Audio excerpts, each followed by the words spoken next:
இந்த நாளிலும் கூட வேதாகமத்தில் உள்ள தரிசனங்களில் புது உடன்படிக்கையின் சபை என்கிற அற்புதமான சத்தியங்களை நாம் தியானிக்க இருக்கிறோம். தரிசனம் சொப்பனம் என்று சொல்லி இன்னைக்கு அநேகர் வஞ்சிக்கப்பட்ட நிலைமையில் இருக்கிறார்கள். வேதாகமத்திலே சொல்லப்பட்டிருக்கிற தரிசனங்களில் ஆண்டவர் எதை தெரியப்படுத்த சித்தம் கொண்டார் என்பதை நாம் இந்த நாளிலே அறிந்து கொள்ள அழைக்கப்பட்டிருக்கிறோம். இந்த முதல் செஷன்ல ஆதியாகமத்தின் புஸ்தகத்திலிருந்து சில வார்த்தைகளை நாம் தியானிக்க இருக்கிறோம்.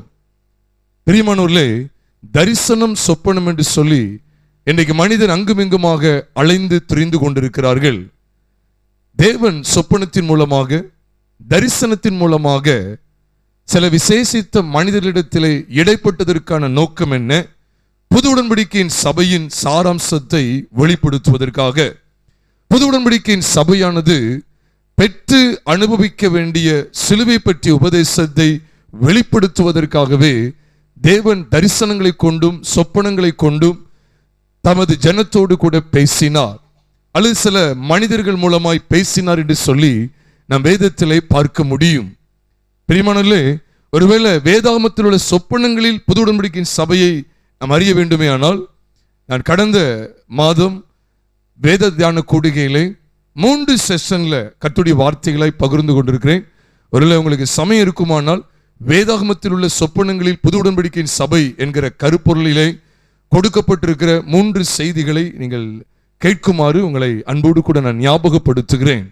இந்த நாளிலே தரிசனங்களில் புது உடன்படிக்கையின் சபை. இன்னைக்கு அநேகர் தரிசனம் கண்டேன் சொல்லி பொய்யான வார்த்தைகளை சொல்லி மாயான ஒரு தோற்றத்துக்கு இடம் கொடுத்து கர்த்தருடைய உன்னதமான வழிகளை விட்டு விலகி போகிறார்கள்.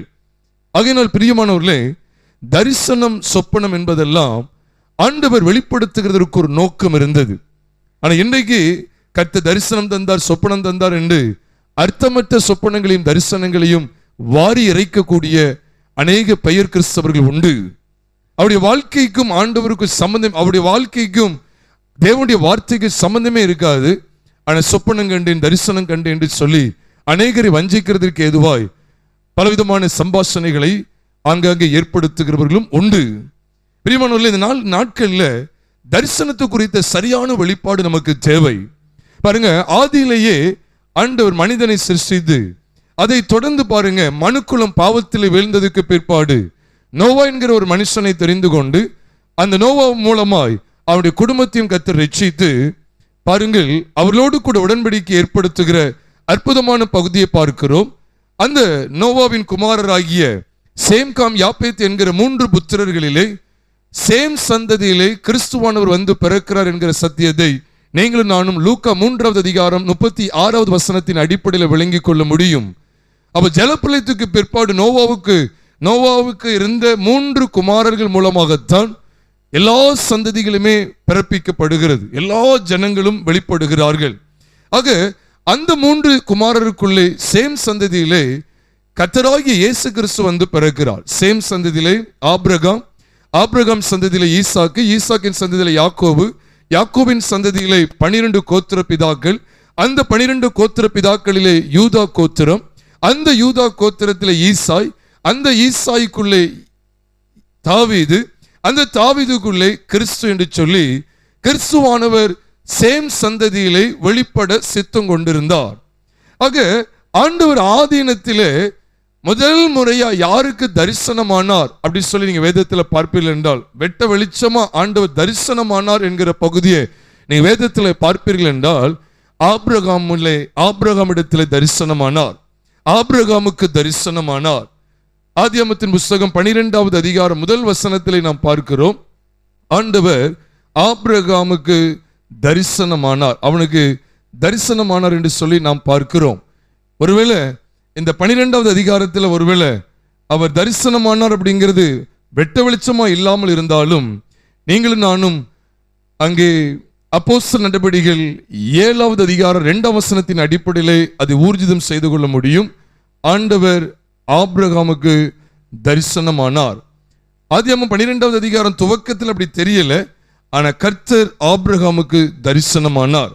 அந்த தரிசனமாகுதலை ஸ்தேவான் காண்பிக்கும் போதுதான் அப்போஸ்தலர் 7வது அதிகாரம் 2, 3, 4 ஆகிய வசனங்களை பார்க்கும்போது மகிமையின் தேவன் அவனுக்கு தரிசனமானார் என்று வேதம் சொல்லுகிறது. அப்படித்தானே வாசிக்கிறோம். மகிமையின் தேவன் அவனுக்கு தரிசனமாகி. அப்ப தேவன் ஒரு மனிதனுக்கு தரிசனம் கொடுக்கிறார், ஒரு மனிதனுக்கு காட்சி கொடுக்கிறார் அப்படி சொன்னாலே அந்த மனுஷனிடத்துல ஏதோ ஒரு விசேஷித்த காரியத்தை செயல்படுத்த தேவன் விரும்புகிறார், அல்லது ஏதோ ஒரு முக்கியமான செய்தியை தெரிவிக்கும்படி அவர் வாஞ்சிக்கிறார் என்பதை நீங்கள் நான் இங்கே பார்க்க முடியும். அந்த செய்தி என்ன? கானான் தேசத்தை சுதந்தரிக்க ஆபிரகாமும் ஆபிரகாமின் சந்ததியும் அழைக்கப்பட்டிருக்கிறது. அந்த சந்ததி மாத்திரமல்ல, அந்த சந்ததிக்குள்ளாக பூமியில் உள்ள வம்சங்கள் எல்லாம் கூட்டப்பட வேண்டும் என்கிற சத்தியத்தையும் அதே ஆதியாகமத்தின் புஸ்தகம் 12வது அதிகாரம் 3வது வசனம் 2 மற்றும் 3 ஆகிய வசனங்களிலே நாம் பார்க்க முடியும். ஒருவனைத்தான் அழைத்தார், அந்த ஒருவன் வழியாக ஆண்டவர் பாருங்க ஒட்டுமொத்த பூமியில் உள்ள எல்லா வம்சங்களையுமே அந்த ஒருவனுக்குள்ளாக ஆண்டவர் கொண்டு வர சித்தம் கொண்டார். அதற்காகத்தான் தரிசனமானார். ஏதோ நான் காண்பிக்கிற தேசத்துக்கு போ என்பது மாத்திரமல்ல அந்த தரிசனத்தினுடைய வெளிப்பாடு. தரிசனத்தினுடைய ஒட்டுமொத்த வெளிப்பாடு என்ன? ஆபிரகாமோடு கூட பூமியில் உள்ள வம்சங்கள் எல்லாம் ஒன்றாக இணைக்கப்பட்டு ஆசீர்வதிக்கப்பட வேண்டும். பாருங்கள், ஆதியாகமத்தின் புஸ்தகம் 12வது அதிகாரம் 3வது வசனத்திலே, 2ஆம் வசனத்திலே நான் உன்னை பெரிய ஜாதியாக்கி என்று சொல்லுகிறார். 3ஆம் வசனத்திலே பார்க்கிறோம், பூமியில் உள்ள வம்சங்கள் எல்லாம் உனக்குள் என்ன செய்யப்படும்? ஆசீர்வதிக்கப்படும். முதல் கட்டமா ஒரு குறிப்பிட்ட சந்ததியை குறித்து பேசுகிறது போல காணப்பட்டிருந்தாலும் அதுக்கு தொடர்ந்து அந்த தரிசனத்தினுடைய காரியம் என்ன, அந்த தரிசனத்தினுடைய முகாந்தரம் என்ன? பூமியில் உள்ள ஒட்டுமொத்த ஜனங்களையும் ஆபிரகாமுக்குள்ளே கொண்டு வந்து ஆசீர்வதிக்க வேண்டும் என்று தேவன் விரும்பினார். அப்ப இது எதை பற்றிய சத்தியம் என்று நாம் புதிய ஏற்பாட்டில் பார்ப்போமே. ஆனால் ஒரு கையில் இதை வைத்துக் கொள்ளுங்கள். நாம் அடிக்கடி பார்த்த ஒரு வசனம் தான். ஆதியாகமம் 12வது அதிகாரத்தை ஒரு கையில வைத்துக் கொண்டு கலாத்தியர் 3வது அதிகாரம் 8ஆம் வசனத்துக்கு நாம் வரும்போது கலாத்தியர் 3:8 சொல்லுகிறது, மேலும் தேவன் புறஜாதிகளை விசுவாசத்தினாலே புறஜாதிகளை நீதிமான்கள் ஆக்குகிறார் என்று வேதம் முன்னாக கண்டு என்று அங்கு வேதம் சொல்லுகிறது. முன்னாக கண்டு என்ன சொல்லுகிறதா? உனக்குள் பூமியில் உள்ள சகல ஜாதிகளும் ஆசீர்வதிக்கப்படும் என்று ஆபிரகாமுக்கு சுவிசேஷமாய் முன்னறிவித்தது என்று வாசிக்கிறோம். உனக்குள் சகல ஜாதிகள் என்ன செய்யப்படும்? சத்தமா சொல்லுங்க, ஆசீர்வதிக்கப்படும். இந்த சத்தியத்தினுடைய ஆரம்பம் எங்க இருக்கு பாருங்க. ஆதியாகமம் 12வது அதிகாரம் 3ஆம் வசனத்தினுடைய பின்பகுதி. அப்ப ஆபிரகாமுக்கு தேவன் திட்டவட்டமாய் பேசிவிட்டார். என்ன பேசினார்? நீ ஆஸ்வதிக்கப்படுவது மட்டுமல்ல, உனக்குள் பூமியில் உள்ள வம்சங்கள் எல்லாம் ஆஸ்வதிக்கப்படும், சகல ஜாதிகளும் ஆஸ்வதிக்கப்படும். அப்ப அந்த சகல ஜாதிகள்ங்கிறது யாரை குறிக்க தெரியுதா? ஆபிரகாமின் சந்ததி யூதர்களாக அறியப்பட்டிருந்தார்கள் அந்த நாட்களிலே. ஏனென்றால் ஆபிரகாம் ஈசாக்கை தொடர்ந்து யாக்கோபை தொடர்ந்து யூதா என்று சொல்லும் போது எல்லாம் யூத ஜனங்களா இஸ்ரவேல் ஜனங்கள் அறியப்பட்டதுனால அவர்கள் யூத வம்சாவளியை சேர்ந்தவர்களா யூதர்கள் என்று சொல்லி அறியப்பட்டிருந்தார்கள். ஆனால் பூமியில் உள்ள சகல வம்சங்கள் என்று சொல்லும் போது, சகல ஜாதிகளும் என்று சொல்லும் போது யாரெல்லாம் குறிக்கும்? நம்மை குறிக்கிறது, பிரஜாதிகளாகிய நம்மை குறிக்கிறது. அப்ப அன்றைக்கு ஆண்டவர் ஆபிரகாமுக்கு தரிசனமான விதத்தை திட்டவட்டமாய் காண்பித்து கொடுக்கிறார். புது உடன்படிக்கையின் சபை புதிய ஏற்பாட்டு நாட்களிலே கிறிஸ்து இயேசுவை பற்றுகிற விசுவாசத்தினாலே நீதிமான்கள் ஆக்கப்படுகிற புது உடன்படிக்கையின் சபையை குறித்தே அன்றைக்கு ஆபிரகாமுக்கு தெரியப்படுத்த தேவன் அவனுக்கு தரிசனமானார். இந்த சத்தியத்தை நாம் திட்டவட்டமாய் அறிய வேண்டும். இந்த நாளில் விசேஷமா நம்ம தியானிக்கக்கூடிய காரியங்கள் எல்லாம் என்ன தெரியுமா? மதியத்துக்கு பிறகு நான் ஞானஸ்தான சத்தியத்தை குறித்து உங்களோடு பகிர்ந்து கொள்வேன். எனக்கு பகல் வேளையில இந்த கருப்பொருள் செய்தியில் என்ன பார்க்க போறோம் தெரியுமா? எத்தனை சுத்தமா சொல்லணும் அப்படின்னு சொன்னா, தேவன் எதற்காக தரிசனங்களை கொடுத்தார்? தேவன் தரிசனங்களை வெளிப்படுத்தினதுடைய நோக்கம் என்ன? தேவன் வெளிப்படுத்தின தரிசனத்தினுடைய சாராம்சம் எதை பற்றியது? அவர் வெளிப்படுத்தின தரிசனங்கள் எல்லாம் எதை மாத்திரமே காண்பித்து கொடுக்கிறது அப்படிங்கிறது தான் வேதத்திலே அதிகமாய் நாம் ஆராய்ந்து பார்க்க இருக்கிறோம். முதல் முறையா தேவன் தரிசனமானார் அப்படிங்கிற பகுதி ஆபிரகாமை பற்றியது. அப்ப ஆபிரகாம் யாரை பத்தி பேசுறது தெரியுமா? உன் சந்ததி என்று சொல்லும் போது கிறிஸ்துவின் சந்ததியை குறித்து பேசுகிறார். புது உடன்படிக்கையின் சபையாகிய கிறிஸ்துவின் சந்ததி குறித்து பேசுகிறார். இதைத்தான் கலாத்தியர் 3:4-5 சொல்லி பார்க்கும்போது, கலாத்தியர் 3வது அதிகாரம் 4வது அதிகாரம் 5வது அதிகாரத்தில் பார்க்கும்போது ஆபிரகாமை டச் பண்ணிக்கிட்டே இருப்பார். ஆபிரகாமை குறித்து அதிகமா பேசுவார். ஏன் ஆபிரகாமை குறித்து அங்க சொல்லப்பட்டிருக்கு என்று சொன்னால், தேவன் ஆபிரகாமுக்கு தரிசனமானதனுடைய ஒரே நோக்கம் கிறிஸ்துவின் சந்ததியை அந்த ஆபிரகாமின் சந்ததியிலே காண்பித்து கொடுப்பதற்காக. அந்த கிறிஸ்துவின் சந்ததி யார்? புது உடன்படிக்கையின் சபையார். கர்த்தராகிய இயேசு கிறிஸ்துவின் விலையேற பெற்ற இரத்தத்தினாலே கழுவப்பட்டவர்கள் தான் எந்த சந்ததியார்? சத்தமா சொல்லுங்க. கிறிஸ்துவின் சந்ததியார். கர்த்தராகிய இயேசு கிறிஸ்துவின் இரத்தத்தினாலே மீட்கப்பட்டு ஒன்று கூடி வருகிறார்களே, அவர்கள்தான் பழைய ஏற்பாட்டின்படி சொல்லுங்க எந்த சந்ததியாராக எண்ணப்படுகிறார்கள்? ஆபிரகாமின் சந்ததியார். அப்ப ஆபிரகாம் இடத்துல தேவன் தரிசனமானதுக்கு, ஆபிரகாமுக்கு தேவன் தரிசனமானதற்கு ஒரு நோக்கம் இருந்தது. அந்த நோக்கம் என்ன? ஏதோ அவனுக்கு ஆடு மாடுகளை கொடுப்பேங்கிறது அந்த நோக்கம் கிடையாது. அநேகர் தவற விளங்கிக்கிட்டாங்க. ஏங்க நீங்க பாருங்க, அவனை பெரிய ஜாதியாக்கு சொன்னாரு, ஆசிர்வதிக்கு ஆசிர்வதிப்பேன்னு சொன்னார். அப்ப ஆடு மாடு கிடைச்சிட்டு அது கிடைச்சிட்டு இது கிடைச்சிட்டு தானே அப்படி நீங்க நினைச்சீங்கன்னா, ஏன் அப்போஸ்தலனாகிய பவுல் அதெல்லாம் காமிச்சு கொடுக்கல? ஆபிரகாமுக்கு ஆடு மாடு திரளா இருந்தது, பொண்ணு உடைமை வெள்ளி உடைமை அதிகமா இருந்துங்கிற அந்த வெளிப்பாட்டை ஏன் பரிசுத்த ஆவியானவர் அப்போஸ்தலர்கள் மூலமா சபைக்கு ஏன் வெளிப்படுத்தவில்லை? அது காரியம் இல்லை. எதுதான் காரியம் அப்படி சொன்னா, உனக்குள் பூமியில் உள்ள வம்சங்கள் எல்லாம் ஆசீர்வதிக்கப்படும் என்று சொன்னாரு. அதை தான் பிரத்யேகமா எடுத்து பேசுறாங்களே ஒழிய, ஆபிரகாமுக்கு அது இருந்துச்சு இது இருந்துச்சுங்கிற எழுத்தின்படியான ஐஸ்வர்யங்களை காண்பித்து கொடுப்பது பரிசுத்த ஆவியானுடைய வழக்கம் அல்ல. தேவ பிள்ளைகள் விளங்கிக் கொள்ள வேண்டும். ஆகவேதான் பிரியமானவர்களே, சகல ஜாதிகளும் உனக்குள் ஆஸ்வதிக்கப்படும் என்று சொல்வது எதை பற்றியதா? புறஜாதிகளாகிய நம்மை கர்த்தராகிய தேவன் அவருடைய விலையேற பெற்ற இரத்தத்தினாலே மீட்டுக்கொண்டு புது உடன்படிக்கையின் சபையாய் கூடி வரச் செய்கிறாரே, அந்த மேலான நோக்கத்திற்காக இந்த சத்தியத்தை அறிய வேண்டும். தரிசனம் தரிசனம் சொல்லி ஓடுது ஒரு பெருங்கூட்டம். கழுகு தெரியுது, கல்லாப்பறந்து தெரியுது, குதிரை தெரியுது, நரகமும் தெரியுதான்னு கொஞ்சம் பார்த்துக்க. அதான் சொல்ல வேண்டியது இருக்கு. சொல்லணுமா நினைக்காதீங்க. தரிசனம் அப்படி சொன்னாலே தேவன் வெளிப்படுத்தி காண்பிக்கிற பகுதிகள் எல்லாம் கிறிஸ்துவை சார்ந்த, கிறிஸ்துவை விசுவாசத்தின் மூலமாய் பற்றி கொண்ட புது உடன்படிக்கையின் சபையை குறித்து மாத்திரமே. அந்த வெளிச்சம் கர்த்தருடைய சபைக்கு தேவை. அதனாலதான் தேவன் அந்த தரிசனமானாருங்கிற அந்த பகுதி வெளிப்பட வெளிப்பட வெளிப்பட பாருங்க. தரிசனம் எங்க வெளிப்படுத்தப்படுதோ அங்கே பலிபீடமும் உண்டு, பலிகளும் உண்டு. அதனால்தான் பலிபீடத்தை பழைய ஏற்பாட்டு காலத்துல ஆண்டவர் வெளிப்படுத்தின பலிபீடத்தை எல்லாம் எதுக்கு அடையாளமா புதிய ஏற்பாட்டு வெளிச்சத்துல நீங்கள் நானும் பார்க்க கூடும்? சிலுவை.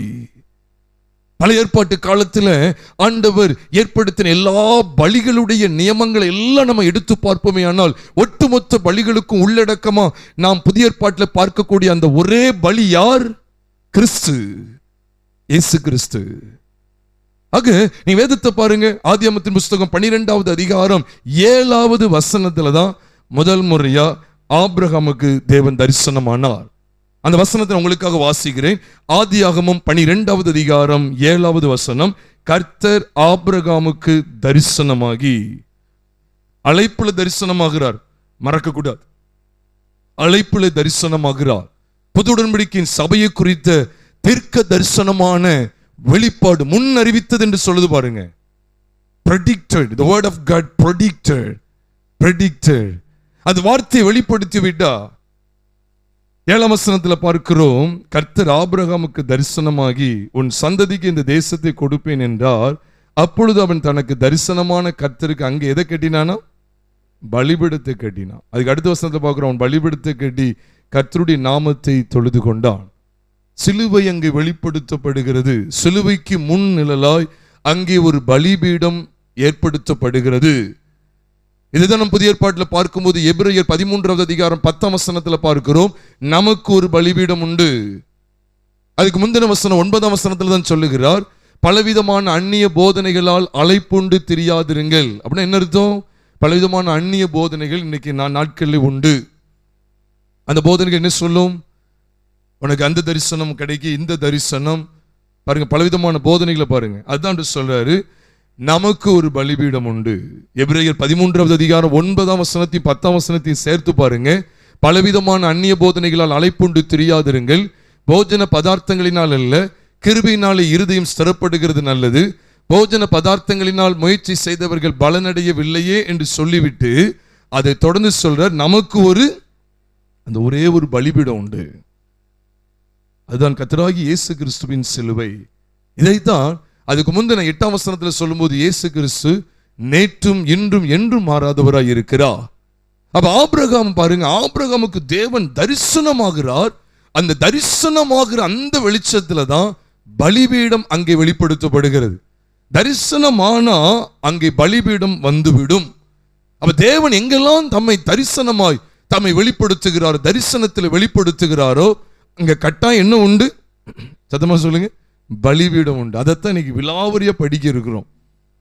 நீங்க பாருங்களேன், ஆபிரகாம் இங்கே கர்த்தர் தனக்கு தரிசனமான உடனே அங்கே ஒரு பலிபீடத்தை கட்டுகிறான். வேதம் என்ன சொல்லுது பார்த்தீங்களா? தரிசனம் எங்கேயோ பலிபீடமும் அங்கேயே, பலிபீடம் எங்கேயோ அங்கேயே தரிசனமும் அங்கேயே. தேவன் எந்த அளவுக்கு பாருங்க, தரிசனம் வெளிப்படுத்தப்படுற இடத்துல கிறிஸ்துவின் சிலுவைக்கு முன்னடையாளமாய் இருக்கக்கூடிய பலிபீடத்தை தேவன் வர்ணிக்க ஆரம்பிக்கிறார். பரிசுத்த ஆவியானவர் இப்படிப்பட்ட வெளிச்சத்தை இந்த பகுதியிலே காண்பிக்கிறார். இது இங்க மாத்திரம் இல்ல, யாக்கோபு எடுத்துக்கொள்ளுங்க, யாக்கோபுக்கும் தேவன் தரிசனமாகிறார். நீங்க வேதத்துல ஆதியாகமத்தின் புஸ்தகம் 35வது அதிகாரம் 1ஆம் வசனத்தை நான் உங்களுக்காக வாசிக்க கேளுங்கள். ஆதியாகமத்தின் புஸ்தகம் 35 1ஆம் வசனத்தை நீங்கள் நானும் பார்க்கலாம். தேவன் யாக்கோபை நோக்கி, நீ எழுந்து பெத்தேலுக்கு போய் அங்கே குடியிருந்து நீ உன் சகோதரனாகிய ஏசாவின் முகத்திற்கு விலகி ஓடி போகிற போது உனக்கு தரிசனமான தேவனுக்கு அங்கே ஒரு பலிபீடத்தை உண்டாக சொல்றார். தேவனுடைய நோக்கம் என்னன்னா, நான் தரிசனமான இடத்துல கட்டாயம் பலிபீடம் தேவை. அதுதான் ஆபிரகாமுக்கு ஒன்று வெளிப்படுத்தினார், யாக்கோபுக்கு அதை வெளிப்படுத்துகிறார். தேவன் தரிசனமாகிறார் அப்படி சொன்னாலே அப்படியே ஏக்கர்ல என்ன தெரியுமா, 20 வருஷம் ஆனாலும் ஒருவேளை யாக்கோபுக்கு அது தெரியாம இருக்கலாம். யாக்கோபின் தேவனுக்கு சகலமும் தெரியும். யாக்கோபின் தேவனுடைய நோக்கம் என்ன? தரிசனம் எங்கேயோ பலிபீடமும் அங்கேயே. இதை கர்த்தருடைய பிள்ளைகள் உணர வேண்டும். ஆனா தரிசனம் சொல்லி எதையோ நோக்கி விடாமல் தேவன் உண்மையாகவே நமக்கு ஒரு தரிசனம் தருகிறாரா? அந்த தரிசனத்துல நாம் எதை பார்க்கணும் தெரியுமா? பலிபீடத்தை பார்க்கணும். அல்லது அந்த சேம் பிளேஸ் தான் சொல்லணும். the same place altar is built, vision is found அப்படிதான் சொல்ல வேண்டியது இருக்கு. எந்த இடத்துல பலிபீடம் கட்டப்படுகிறதோ அந்த இடத்துல தரிசனம் காண்பிக்கப்படுகிறது. the same place the vision is seen, the altar is built as well.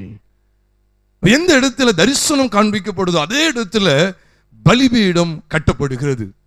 தரிசனம் இல்லாத இடத்துல தேவன் என்ன செய்கிறது இல்லை? பலிபீடத்தை ஏற்படுத்துறது இல்லை. கட்டாயமா தேவன் தரிசனத்தை காண்பிக்கிறார்னா அங்க நிச்சயமா பலிபீடம் உண்டு. அதனாலதான் மகிமையின் தேவன் ஆபிரகாமுக்கு தரிசனமானான்னு சொல்லும்போது அங்கே புறஜாதிகளாகிய நீங்களும் நானும் சிலுவையில் அறையப்பட்ட கிறிஸ்துவை விசுவாசிப்பதன் மூலமாய் கண்டடையக்கூடிய ரட்சிப்பை குறித்து காண்பிக்கிறார். உண்மையா இல்லையா? அப்ப தேவன் ஆபிரகாமுக்கு தரிசனமானனுடைய உண்மையான வெளிச்சம் என்ன அப்படின்னா, புறஜாதிகளாகிய நீங்களும் நானும் விசுவாசத்தினாலே, எதை பெற்ற விசுவாசத்தினாலே? இயேசு கிறிஸ்துவினுடைய பாவங்களுக்காக சிலுவையில் இரத்தம் சிந்தி மரித்தா, எனக்காக அடக்கம் பண்ணப்பட்டா, எனக்காக 3ஆம் நாள் உயிரோடு எழுந்தா, என்னுடைய எல்லா பாவங்களையும் நிவர்த்தி செய்கிற கிருபாதார பலியாய் இயேசு கிறிஸ்து தம்மையே பலியாக ஒப்பு கொடுத்தாருங்கிற அந்த சிலுவையை பற்றிய உபதேசத்தை, அந்த கிறிஸ்துவின் சுவிசேஷத்தை விசுவாசிப்பதின் மூலமாய் நீங்களும் நானும் ஆபிரகாமின் சந்ததியாய், கிறிஸ்துவின் சந்ததியாய், நீதிமான்கள் என்கிற சிறந்த அந்தஸ்துக்கு அழைக்கப்படுகிறோம்.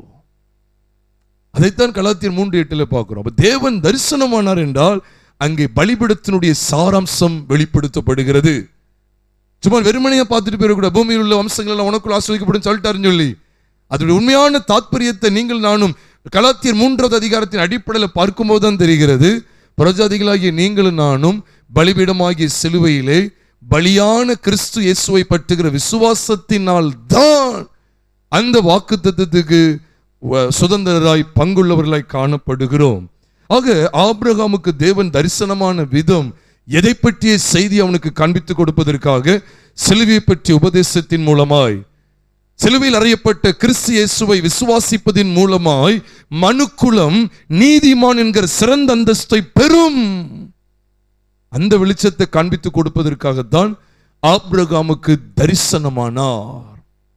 எவ்வளவு பெரிய மகத்துவம் பாருங்க. ஆபிரகாமுக்கு தரிசனமானார், நமக்கு தரிசனமாகிறார். ஆபிரகாமுக்கு என்ன செய்தி அதை கவனிக்கணும். நீ பாருங்க, ஆபிரகாமை தொடர்ந்து ஆண்டு அவருக்கு தரிசனமாயிட்டே இருப்பார். இப்ப 12ஆம் அதிகாரத்தில் தரிசனமானவர் 15வது அதிகாரத்துக்கு வரும்போது 15வது அதிகாரம் முதல் வசனத்தை பாருங்க. அங்கேயும் தரிசனத்திலே கர்த்தர் பேசுகிறார். 15வது அதிகாரம் முதல் வசனத்துல பார்க்கிறோம், கர்த்தருடைய வார்த்தை ஆபிரகாமுக்கு தரிசனத்தில் என்ன செஞ்சுட்டு உண்டாயிற்று. கர்த்தர் தரிசனத்துல வார்த்தை தந்தார் சொல்றாங்க. சரி, என்ன தரிசனம் அப்படின்னு சொல்லி பார்த்தா அங்க 2 காரியம்தான். ஒன்னு, ஈசாக்கு கொடுப்பேன்னு வாக்கு பண்றார். உன் சந்ததிக்கு நான் கொடுப்பேன், உன் சந்ததி உன் கர்ப்ப பிறப்பா இருப்பவனே உனக்கு சுதந்திரவாளியா இருப்பான்னு சொல்லி 4ஆம் வசனத்துல பேசுகிறார். அது தொடர்ந்து அது என்ன இருந்ததா இருக்குன்னு சொல்லி சொல்றார். 7ஆம் வசனத்துல உனக்கு இந்த தேசத்தை உனக்கு சுதந்திரமா கொடுக்க முடியும். இந்த தேசம் எந்த தேசம்? கானான் தேசம். கானான் தேசம் உங்களுக்கு எனக்கும் பரம தேசமாகிய பரம கானானாகிய தேவனுடைய ராஜ்யத்தை குறிக்கிறது, பரலோகத்துக்கு அடையாளமாய் ஒப்பனையா இருக்கிறது பிரியமானவர்களே. அப்போ ஆண்டவர் ஆபிரகாமுக்கு அவருடைய வார்த்தைகளை தரிசனத்துல வெளிப்படுத்தினுடைய நோக்கம் என்னன்னு கவனிச்சு பார்த்தீங்கன்னா, உன் கர்ப்ப பிறப்பா இருப்பவனே. தரிசனத்தில் என்ன பேசுறாரு பாருங்க, கர்ப்பத்தை பத்தி பேசுறார். கர்ப்பத்திலிருந்து வெளிப்படக்கூடிய ஈசாக்கு குறித்து பேசுகிறார். ஈசாக்கு மூலமா திரட்சியாகக்கூடிய அவனுடைய திரட்சியான ஜனத்தை, ஜாதி, அவன் திரட்சியான சந்ததியை குறித்து பேசுகிறார். சரி, அந்த கர்ப்ப பிறப்பானவனை குறித்து ரோமர் 4வது அதிகாரத்தில் என்ன சொல்லியிருக்குன்னு பார்த்தா, இப்போ நல்ல கவனிங்க, ஈசாக்கு பிறக்கிறத பத்தி ஆண்டவர் தரிசனத்தில் வார்த்தை மூலமா தெரியப்படுத்தின. அப்படித்தானே? இன்னைக்கு எதோ தரிசனம் சொல்றாங்க. நமக்கு இருக்க வேண்டிய விலையேறப்பட்ட தரிசனம் என்ன தெரியுமா? நம்முடைய பழைய மனுஷன் கிறிஸ்துவோடு கூட மரித்து இனி நான் அல்ல கிறிஸ்துவே எனக்குள் பிழைத்திருக்கிறாருங்கிற கிறிஸ்துவின் உயிர்த்தெழுதலிலே ஜீவிக்கிறோம் பாருங்க. அதுதான் தரிசனத்தினுடைய மேலான நோக்கம். இன்னைக்கு அநேகர் இதை சரிவர உணர்ந்து கொள்ளுகிறது இல்லை. அதனால நான் ஏற்கனவே சொல்லியிருக்கேன், மீண்டும் சொல்றேன், பாவத்துக்கு மறி சொல்றது கூட என்கிட்ட கேட்டா அது கூட தெளிவில்லைன்னு தான் நான் சொல்லுவேன். நான் பாவத்துக்கு மறித்துட்டேன்னு சொல்லிதான் பைபிள்ல இருக்கு. அல்ல அந்த பாவத்துக்கு மறி இந்த பாவத்துக்கு மறி அப்படின்னா புதுசா என்ன மறிக்க சொல்லி பைபிள்ல சொல்லல, அதை ஒப்பு கொடுக்க சொல்றார். கலைந்து விடுங்கள், ஒப்பு கொடுங்கள், அப்படிப்பட்ட அவயவங்களை அழித்து போடுங்கள்லாம் சொன்ன உடனே நீங்க குழம்பிடக்கூடாது. அப்படி உண்மையான அர்த்தம் என்ன அப்படின்னா, கிறிஸ்துவின் சிலுவையில தான் அவை அத்தனையும் கலைந்து போடப்பட்டது. கிறிஸ்துவின் சரீரத்துல தான் நம்முடைய பாவ சரீரத்துக்குரிய மாம்சத்துக்குரிய பாவ சரீரம் கலைந்து விடப்பட்டது என்று கொலோசியர் 2:11 சொன்னதுனால நான் மீண்டும் இப்பொழுதே கலைந்து போட போகிறேன். இல்ல, நான் கலைந்து போட்டதை விசுவாசிக்கிறேன். அந்த விசுவாசம் தான் கலைந்து போட்டதை நான் விசுவாசிக்கிறேன். என்னுடைய பழைய மனுஷன் கிறிஸ்துவின் சிலுவையிலே கலைந்து போடப்பட்டு விட்டான். என்னுடைய பழைய மனுஷன், அந்த பழைய மனுஷனுடைய அதிகாரங்கள், அவனுடைய ஆளுகைகள், அவனுடைய ஒட்டுமொத்த அதிகாரங்கள் எல்லாம் சிலுவையிலே பரிகரிக்கப்பட்டு விட்டது. அப்படிப்பட்ட சத்தியத்தை நான் அறிந்து அனுபவிக்க அழைக்கப்பட்டிருக்கிறேன். பாருங்க, ரோமர் 4வது அதிகாரத்தில் பார்க்கிறோம். விசேஷமா நீங்க 19ஆம் வசனத்திலிருந்து 25ஆம் வசனம் வரைக்கும் நாம் பார்க்கும்போது அங்கே வேதம் தெளிவாய் சொல்லுகிறது, சாராளுடைய கர்ப்பம் செத்ததா, ஆபிரகாமுடைய சரீரம் என்ன செஞ்சுட்டு செத்தது. பாருங்க, அப்போ ஆதியாகமம் 15வது அதிகாரம் முதல் வசனத்துல கர்த்தர் தமது வார்த்தையை தரிசனத்துல கர்த்தருடைய வார்த்தை ஆபிரகாமுக்கு தரிசனத்துல உண்டானதனுடைய நோக்கம் என்னன்னு கவனிச்சீங்களா? ஆபிரகாமுடைய சரீரம் செத்து சாராளுடைய சரீரமும் செத்து போயிரும், சாராளுடைய கர்ப்பமும் செத்துருமா. அப்படி செத்து போனதுக்குள்ள இருந்து யார் வருவாவா? சத்தமா சொல்லுங்க, யார் வருவா? யாருன்னு கேட்டேன். ஈசாக்கு வருவார். அப்ப அதனாலதான் சொல்றாரு, உன் கர்ப்ப பிறப்பா இருப்பவனே உனக்கு சுதந்திரவாளியா இருப்பான்னு சொல்லி தரிசனத்திலே ஆபிரகாமுக்கு கர்த்தருடைய வார்த்தை இவ்விதமாய் வெளிப்படுத்தப்பட்டது. தரிசனத்தில் ஆபிரகாம் பெற்ற கர்த்தருடைய வார்த்தை என்ன? மரணத்திலிருந்து ஜீவன் வெளிப்படும். உன் கர்ப்ப பிறப்பா இருப்பவனே சொல்லும் போது சாராளுடைய செத்து போன கற்பத்திலிருந்து ஜீவன் வரும். அதைத்தான் ஆவியானவர் அப்போஸ்தலனாகிய பவுலுக்கு வெளிப்பாடு கொடுக்கிறார். ரோமர் 4வது அதிகாரம் 23, 24, 25 பார்க்கும்போது, அது ஆபிரகாம் அவரை விசுவாசித்தான், அது அவனுக்கு நீதியாக எண்ணப்பட்டது என்பது அவனுக்காக மாத்திரமல்ல நமக்காகவும் எழுதப்பட்டிருக்கு. ஏன்னா எங்க விசுவாசித்தான் போட்டிருக்கு? ஆதியாகமம் 15வது அதிகாரம் 6ஆம் வசனத்துல போட்டிருக்கு. ஆபிரகாம் கர்த்தரை விசுவாசித்தான், அதை அவர் அவனுக்கு நீதியாக என்ன செய்தாராம்? எண்ணினார். அதே காரியத்தை தான் இங்கேயும் சொல்றார். ரோமர் 4வது அதிகாரம் 22ஆம் வசனத்துல, ஆகையால் அது அவனுக்கு நீதியாக எண்ணப்பட்டது. அது அவனுக்கு நீதியாக எண்ணப்பட்டது என்பது அவனுக்காக மாத்திரம் இல்ல, யாருக்காகவும் இருக்கு அந்த தரிசனம்? நமக்காகவும் எழுதப்பட்டு இருக்கிறது. சொல்றாரு, நம்முடைய கர்த்தராகிய இயேசுவை மரித்தோரிலிருந்து எழுப்பினவரை விசுவாசிக்கிற நமக்கும் அப்படி எண்ணப்படும். ஆபிரகாமுக்கு எப்படி எண்ணப்படுது பாருங்க, எந்த சூழல் எண்ணப்படுது நல்ல கவனிச்சாதான் புரியும். அவனுடைய சரீரம் செத்துட்டு, சாராளுடைய கர்ப்பமும் செத்துட்டு, இப்ப செத்து போனதுல இருந்து யார் வர்றா? ஈசாக்கு வர்றார். கர்ப்ப பிறப்பா இருப்பவனே உனக்கு சுதந்திரவாளியா இருப்பான்னு சொல்லி தரிசனத்திலே தமது வார்த்தைகளை தெரியப்படுத்த தேவன் சித்தம் கொண்டார். அப்ப அந்த வார்த்தையினுடைய வெளிச்சம் என்ன? கிறிஸ்துவானவர் நம்முடைய பாவங்களுக்காக பாடுபட்டு இரத்தம் சிந்தி மரித்து அடக்கம் பண்ணப்பட்டு 3ஆம் நாள் மரித்தோரிலிருந்து என்ன செய்யப்படுவாராம்? எழுப்பப்படுவார், உயிர் தெழுவாருங்கிற சத்தியத்தை விளக்கி காண்பிக்கும் பொருட்டு தான் அக்காலத்துல இதற்கு ஒப்பனையா, இதற்கு முன் அடையாளமா, முன் நிழலா ஆபிரகாமுக்கு தரிசனத்திலே தமது வார்த்தைகளை தேவன் தெரியப்படுத்த சித்தம் கொண்டா. எவ்வளவு மகத்துவம் பார்த்தீங்களா? அப்ப புதிய ஏற்பாட்டு கால சபை கிறிஸ்துவின் மரணத்தின் சாயல், அவருடைய அடக்கத்தின் சாயல், அவருடைய உயிர்த்தெழுதலின் சாயலை பங்கு பெற்றிருக்கிறது. அதுதான் புது உடன்படிக்கையினுடைய சபை. கிறிஸ்துவின் மரணத்திலே நம்முடைய ஒட்டுமொத்த பழைய மனுஷனும் மரித்து, கிறிஸ்துவின் அடக்கத்திலே நாமும் அடக்கம் பண்ணப்பட்டோம் என்று ரோமர் 6வது அதிகாரம் 4வது வசனத்திலே வாசிக்கிறோம். நாமும் அவரோட கூட அடக்கம் பண்ணப்பட்டோம். நம்முடைய பழைய மனுஷன் அவரோட கூட சிலுவையில் அறையப்பட்டது என்று ரோமர் 6:6 வாசிக்கிறோம். அது மாத்திரமல்ல, கொலோசியர் 3வது அதிகாரம் 1ஆம் வசனத்திலே பார்க்கிறோம், கொலோசியர் 2வது அதிகாரம் 12ஆம் வசனத்திலே பார்க்கிறோம், ரோமர் 6வது அதிகாரம் 5ஆம் வசனத்திலையும் பார்க்கிறோம், 1 கொரிந்தியர் 15வது அதிகாரம் 22ஆம் வசனத்திலையும் பார்க்கிறோம். அவரோடு கூட நாம் எழுந்தோம். எபேசியர் 2வது அதிகாரம் 7ஆம் வசனத்திலையும் பார்க்கிறோம், நம்மை ஆண்டவர் தேவன் கிறிஸ்துடனே கூட எழுப்பினார். பழைய மனுஷன் மரித்து அடக்கம் பண்ணப்பட்டு, இனி நான் அல்ல கிறிஸ்துவே எனக்குள் பிழைத்திருக்கிறார் என்கிற அந்த உயிர்த்தெழுதலின் சாயலிலே பிழைத்திருக்கும் முகாந்தரமாய் கிறிஸ்துவோடு கூட நாமும் எழுந்தவர்களாய் இருக்கிறோம். புது உடன்படிக்கையின் சபையாராகிய நாமும் எழுந்தவர்களாய் இருக்கிறோம். இந்த சத்தியத்தை காண்பிக்கும் பொருட்டு ஆபிரகாமுக்கு தேவன் தரிசனமானார். தரிசனத்தினுடைய பின்னணியை கவனிக்கீங்களா? நம்ம சும்மா ஏனோதானே என்று சொல்லி அறிந்து விட்டு போவதற்கு அல்ல பிரியமானவர்களே. இன்னைக்கு பாருங்க, நிறைய பேர் ஆதியாகமம் 15 எடுத்தாலே அநேகருக்கு அநேக போதகர், கண் திறக்கப்படாத போதக பிதாக்களுக்கு என்ன வெளிப்பாடு தெரியுமா? குழந்தை இல்லாதவங்களுக்கு குழந்தை கிடைக்கும் அப்படிங்கிறது தான். அதனால ஆண்டவர் கொடுக்க மாட்டார் அப்படிங்கிற அந்த அர்த்தத்தை சொல்லல. அது மேலோட்டமான வெளிச்சம், அது தேவன் தருவதற்கு போதுமானவர். கர்த்தரால் பிள்ளைகள் கர்த்தரால் வரும் சுதந்திரம், கற்பத்தின் கனி அவரால் கிடைக்கும் சுதந்திரம் நிச்சயமாவே தேவன் தருவார். ஆனா அதுல சொல்லப்பட்டிருக்கிற அந்த மறைபொருள் என்ன? அந்த வெளிச்சத்தை பரிசுத்த ஆவியானவர் அப்போஸ்தலனாகிய பவுல் மூலமா ரோமாபுரி சபைக்கு வெளிப்படுத்துகிறார். பாருங்கள், எவ்வளவு நேர்த்தியை வெளிப்படுத்துகிறார். அப்ப அவர்களுடைய செத்து போன அந்த கர்ப்பத்திலிருந்து, அந்த சரீரத்திலிருந்து ஜீவனாய் ஈசாக்கு வெளிப்பட்டார். அதைத்தான் அவன் விசுவாசித்தான். அதை விசுவாசிக்கும்படிக்கு தான் கர்த்தர் தமது வார்த்தைகளை தரிசனத்திலே ஆபிரகாமுக்கு தெரியப்படுத்தினார். ஆதியாகமம் 15வது அதிகாரத்துல பார்க்கிறோம். தரிசனத்தில் ஆண்டவர் தமது வார்த்தையை வெளிப்படுத்துகிறார். உடனே கர்த்தர் ஆபிரகாம் கர்த்தரை விசுவாசித்தானா, அது அவர் அவனுக்கு நீதியாக எண்ணினார். அப்ப அந்த நீதி நமக்கும் வருமா? அவனுக்காக மாத்திரமல்ல, அது நமக்கும் எழுதப்பட்டிருக்கு. எப்படி? அவன் நமக்கும் ஏதோ ஒரு திருமணமாகி குழந்தை பிறகு அதை விசுவாசிக்கனாலையா? இல்ல, அப்படி போடல. சொல்லியிருக்கு, தேவன் இயேசுவை தேவன் மரித்தோரிலிருந்து எழுப்பினார். மரித்தோரிலிருந்து அவரை எழுப்பினவரை விசுவாசிக்கிற நமக்கும் அப்படி எண்ணப்படும். அங்கேயும் மரணத்திலிருந்து ஈசாக்கு வெளியே கொண்டு வர்றார். எங்கேயும் பாருங்க, மரணத்திலிருந்து பரம ஈசாக்காகிய கிறிஸ்துவை எழும்ப பண்ணுகிறார். அப்ப அங்கே செத்து போன கர்ப்பத்திலிருந்து ஜீவனாகிய ஈசாக்கு வெளிப்படுகிறார். இங்கே நம்முடைய பழைய மனுஷன் செத்து அடக்கம் பண்ணப்பட்டு இனி நான் அல்ல, கிறிஸ்துவே எனக்குள் பிழைத்திருக்கிறார் என்று கிறிஸ்துவோடு கூட நாமும் எழுந்திருந்தோம். எவ்வளவு பெரிய சத்தியத்தை அங்கே தேவன் வெளிப்படுத்துகிறார். ஆக ஆபிரகாமுக்கு தரிசனத்தில் அப்படி வார்த்தையை தேவன் வெளிப்படுத்தினுடைய நோக்கத்தை நான் விளங்கிக் கொள்ள வேண்டும். அந்த நோக்கம் என்ன?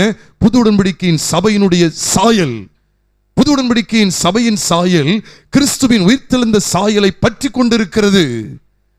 கிறிஸ்துவின் மரணத்தோடு கூட அந்த மனிதர்கள், பிரஜாதிகளாகிய நாம் கிறிஸ்துவின் மரணத்திலே நம்முடைய பழைய மனுஷனுக்கு மரணத்தை பார்க்கிறவர்களாய், கிறிஸ்துவின் அடக்கத்திலே நம்முடைய பழைய மனுஷன் அவரோடு கூட அடக்கம் பண்ணப்பட்டதை பார்க்கிறவர்களாய், கிறிஸ்துவின் உயிர்த்தெழுதலிலே இனி சுயம் சார்ந்த வாழ்க்கை எண்ணில் இல்லை என்கிற நிச்சயத்தோடு இனி கிறிஸ்துவை எனக்குள் பிழைத்திருக்கிறார் என்கிற அந்த உயிர்த்தெழுதலின் சாயலை பெற்றிருக்கிறவர்களாய் புது உடன்படிக்கையின் சபையார் காணப்படுகிறார்கள் என்று சொன்னால், ஆபிரகாமுக்கு தேவன் ஆதியாகமத்தின் புத்தகம் 15வது அதிகாரம் 1 வசனத்தில் தரிசனமானதனுடைய நோக்கமும் இதற்காகத்தான்.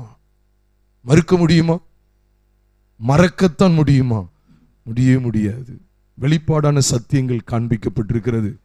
தொடர்ந்து நீங்க பாருங்களேன், இதே ஆதியாகமம் 15 தாண்டி 17வது வசனத்துக்கு வந்தீங்கன்னா 17வது அதிகாரம் 1 வசனத்தை பார்க்கிறோம். அங்கே என்ன செய்யறது தெரியுமா? சத்தமா சொல்லுங்க. தரிசனமாகிறார். 17:1 எதுக்கு தரிசனமானார் தெரியுமா? விருத்த சேதனம் பண்ணணுங்கிறதுக்காக தரிசனமானார். தேவன் ஆபிரகாமுக்கு தரிசனமாகிறார். தொடர்ந்து பார்க்கிறோம். அந்த தரிசனத்தினுடைய காரியம் என்ன? அந்த தரிசனத்தினுடைய நோக்கம் என்ன? விருத்த சேதனமா? அப்ப நமக்கும் விருத்த சேதனம் உண்டாங்க. எழுத்தின்படியான விருத்த சேதனம் கிடையாது. புது உடன்படிக்கையின் சபைக்கு எழுத்தின்படியான விருத்த சேதனம் கிடையாது. ஆனா ஆவிக்குரிய விருத்த சேதனம் உண்டு. அது நீங்க பார்க்கணும்னா கொலோசியர் 2:11 இருக்கு. நம்ம அடிக்கடி தியானித்த வசனங்கள் தான். கொலோசியர் 2:11 சொல்லி இருக்கு, அல்லாமலும் கிறிஸ்துவை பற்றும் விருத்த சேதனத்தினாலே. எவ்வளவு அழகா போட்டிருக்கு பாருங்க. கிறிஸ்துவை பற்றும் விருத்த சேதனத்தினாலே மாம்சத்துக்குரிய பாவ சரீரத்தை களைந்து விட்டபடியினால் கையால் செய்யப்படாத விருத்த சேதனத்தை அவருக்குள் பெற்றீர்கள். இப்ப நான் கேட்கிறேன், ஆபிரகாமின் சந்ததியினர் விருத்த சேதனம் பெற்றிருந்தாங்களா இல்லையா? பெற்றிருந்தாங்க. அப்ப தேவன் ஆதியாகமம் 17வது அதிகாரத்தில் தரிசனமானதற்கு நோக்கம் என்ன? ஆபிரகாமின் சந்ததி விருத்த சேதனம் பண்ணப்பட வேண்டும். அப்ப ஆபிரகாமின் சந்ததி கிறிஸ்துவின் சந்ததின்னு சொல்லி நாம் பார்க்கிறோமே கலாத்தியர் 3:16. அப்ப கொலோசியர் 2:11 பார்க்கிறோம், நமக்கும் விருத்த சேதனம் உண்டு. நான் மீண்டும் சொல்றேன், இது அரைகுறையா யாராவது ஷார்ட்டா எடுத்து தவறுதலா போட்டுறக்கூடாது. அதனாலதான் நீ நிறைய அப்படி கூட்டலாம் அலையுது, எப்படிதான் ரோஸ்ட் பண்ணலாம் அப்படின்னு சொல்லி. நீ முழுமையா கேளு, முழுமையா கேட்டுட்டு எதை செய்யணுமோ செய்து கொள்ளலாம். பைபிள் என்ன சொல்லுது? விருத்த சேதனம் உண்டு. ஆனா கையால் செய்யப்படுகிற விருத்த சேதனம் கிடையாது, கிடையாது, கிடையாது. கையால் செய்யப்படாத விருத்த சேதனத்தை அவருக்குள் பெற்றீர்கள் போட்டிருக்கா போடலையா? போட்டிருக்கு. அப்ப அதுதான் அந்த கல்வாரி. அது தொடர்ந்து ஞானஸ்தானத்தை குறித்து சொல்ற, அவரோடு கூட அடக்கம் பண்ணப்படுதல், அவரோடு கூட எழுந்திருந்துன்னு சொல்லி அந்த கல்வாரிக்கு அடையாளமாக தான் இங்கே விருத்த சேதனம் இருக்கு. எங்க மாம்சத்துக்குரிய பாவ சரீரம் கலைந்து போடப்படுகிறது சொல்லுங்க? எங்க நம்முடைய மாம்சத்துக்குரிய பாவ சரீரம் கலைந்து போடப்படுது? அதுக்கு பேர் தான் விருத்த சேதனமா? அங்கே ஆபிரகாமுக்கு விருத்த சேதனம் இதே மாதிரி தான் நுனித்தோல் அறுக்கப்பட்டு அகற்றப்படுகிறது. அங்கே ஒரு மாம்சத்தில் ஒரு நுனித்தோல் அறுக்கப்பட்டு அகற்றப்படுது. இங்கேயும் ஒரு மாம்சத்துக்குரிய சரீரம் அகற்றப்படுகிறது. அதுக்கு பேர் தான் விருத்த சேதனம். நமக்கு எங்க அகற்றப்பட்டது அப்படின்னு சொன்னா கல்வாரியில், கல்வாரி சிலுவையில். அவ புது உடன்படிக்கையின் சபை பெற்று அனுபவிக்கிற விசேஷித்த சத்தியங்கள் இங்கே வெளிப்படுத்தப்பட்டிருக்கிறது. ஆதியாகமம் 12 இருக்கட்டும், 15 இருக்கட்டும், 17 இருக்கட்டும், ஆண்டவர் தரிசனமான இடங்கள் எல்லாம் பார்க்கும்போது அங்கே பலிபீடம் வெளிப்படுத்தப்பட்டு கொண்டே இருக்கிறது. இந்த 17 தாண்டி 18வது அதிகாரத்துக்கு வந்தீங்கன்னா 18வது அதிகாரத்திலும் ஆண்டவர் தரிசனமாகிறார். நீ தாராளமா பார்க்கலாம். ஆதியாகமத்தின் புத்தகம் 18வது அதிகாரம் 1 வசனத்தை பாருங்க. ஆண்டவர் அவனுக்கு தரிசனமானார். அந்த தரிசனத்தினுடைய காரியம் என்னன்னு பார்த்தா, அங்க வந்தவனுடைய ஒரே நோக்கம் என்ன தெரியுமா? வந்து நல்லா உட்காந்து சாப்பிட்டுட்டு போறது கிடையாது. அது இவனா பிரியப்பட்டு சொன்னது. அவங்க வந்து சாப்பிட்றதுக்கு வந்தாங்க. ஆபிரகாம் உன்னை புசிக்கிறதுக்கு என்ன இருக்கு கொண்டு வா அப்படியே சொன்னாங்க. ஒண்ணுமே சொல்லல. அது அவருடைய ஹாஸ்பிட்டாலிட்டி, அவர் காண்பித்த ஹாஸ்பிட்டாலிட்டி, உபசரணை, விருந்தோம்பல். ஆனா அவங்க வந்ததனுடைய நோக்கம் என்ன தெரியுமா? குறித்த காலத்தில் உன்னிடத்துக்கு வருவேன். 10ஆம் வசனத்தை பார்க்கிறோம். அவங்க வந்து என்ன கேட்டாங்க தெரியுமா? அவங்க புசிச்சு குடிச்சிட்டாங்க.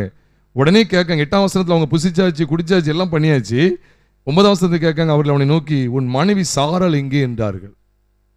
இப்பதான் அவங்க பேச ஆரம்பிக்காங்க, அவங்க காரியத்தை பேச ஆரம்பிக்காங்க. உன் மனைவி சாராள் எங்கே அப்படின்னு கேட்காங்க. உடனே சொல்றாரு இதோ கூடாரத்தில் இருக்கிறார், அதோ கூடாரத்தில் இருக்கிறாள்னு சொன்னோடனே உடனே சொல்றாரு, ஒரு உற்பவ காலத்திட்டத்தில் நிச்சயமா உன்னிடத்துக்கு திரும்ப வருவேன், அப்பொழுது உன் மனைவியாகிய சாராளுக்கு, கற்பம் செத்து போன அந்த சாராளுக்கு ஒரு குமாரன் இருப்பான் அப்படின்னு சொல்லி சொல்றாரு. இதுக்காக தான் அவங்க வந்தாங்க, விசேஷமா இதை சொல்றதுக்கு தான் வந்தாங்க. சோதோம் குமாருக்கு போனது வேற காரியம், ஆனா அவங்க இங்க வந்ததுனுடைய நோக்கம், ஆபிரகாம் வீட்டுக்கு வந்ததுக்கு நோக்கம் ஆபிரகாம் இருந்த இடத்தை அழிக்கிறதுக்கா இல்ல, அது லோத்துவை பற்றிய விஷயம், அது வேற. ஆனா இவனுக்கு தரிசனமாகி அவங்க வந்ததனுடைய நோக்கம் என்ன தெரியுமா? செத்து போன உங்க சரீரத்திலிருந்து ஜீவனை நான் கொண்டு வருவேன்னு சொல்றது தான் வந்தாங்க. கிறிஸ்துவின் மரணத்தின் சாயலையும் உயிர்த்தெழுதலின் சாயலையும் காண்பித்து கொடுக்க தான் தேவன் ஆபிரகாமுக்கு இந்த இடத்திலும் தரிசனமாயிருக்கிறார். அப்ப தரிசனம் தரிசனம் தரிசனம் என்று ஓடுது ஒரு பெருங்கூட்டம். ஆண்டு மேலிருந்து தரிசனமானாலும் சரிதான், பூமியில வந்து தரிசனமானாலும் சரிதான். தரிசனத்தினுடைய தாற்பயம், தரிசனத்தினுடைய ஒரே நோக்கம் புது உடன்படிக்கையின் சபை கிறிஸ்துவின் மரணத்தின் சாயலிலும் உயிர்த்தெழுதலின் சாயலிலும் காணப்பட்டிருக்க வேண்டும். அதுதான் நோக்கம், வேற நோக்கம் இல்லை, நேரம் இல்லை. எவ்வளோ சத்தியங்கள் இருக்கு, தரிசனத்தை குறித்த காரியங்களை பார்த்துக்கிட்டே இருங்க. அதுக்கப்புறம் ஈசாக்கு வரும்போதும் கூட, ஈசாக்கு குறித்து நாம் பார்க்கும்போது ஆதியாகமத்தின் புஸ்தகம் 26வது அதிகாரத்தில் அங்கேயும் அவர் தரிசனமாகிறார், தரிசனமாகிக்கிட்டே இருக்கிறார். தரிசனமாகிறது நோக்கத்தை கவனிச்சீங்கன்னா இது எல்லாமே அந்த சந்ததியை வழிநடத்துவதற்கு, அந்த ஆபிரகாமின் சந்ததி ஈசாக்குக்கு அங்கே தரிசனமாகிறார்.